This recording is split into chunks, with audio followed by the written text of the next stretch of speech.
Hi കൂട്ടുകാരെ, ഇത് എൻ്റെ പവർഫുൾ കരിയില കമ്പോസ്റ്റ് ആട്ടോ.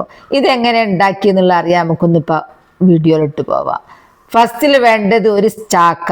ആ ചാക്കിൽ നമ്മൾ കരിയില കുത്തി നിറക്കുക. കരിയില മുറ്റടിച്ച് വാരിയത് മതി, റോഡടിച്ച് വാരിയതൊക്കെ ആയാൽ മതി. ഇതിൽ പച്ചപ്പുല്ലും എല്ലാം ഇട്ടോ. അതെല്ലാം കുത്തി നിറച്ചിട്ട് ആവുന്നിടത്തോളം.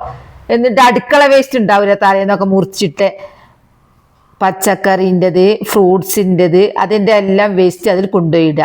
ഫുഡ് വേസ്റ്റ് തൊടാൻ പാടില്ല, എണ്ണ മെഴുക്ക് ഒന്നും അതിലിടാൻ പാടില്ല. ഇട്ട് കഴിഞ്ഞാൽ എലി പെരിച്ചായി മാന്തി കീറിക്കളിയും.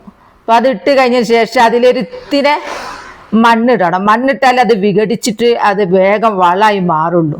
അതിന് മണ്ണിട്ടതിന് ശേഷം നമുക്ക് കുറച്ച് കഞ്ഞിവെള്ളം പുളിപ്പിച്ചത് ഒഴിക്കണം.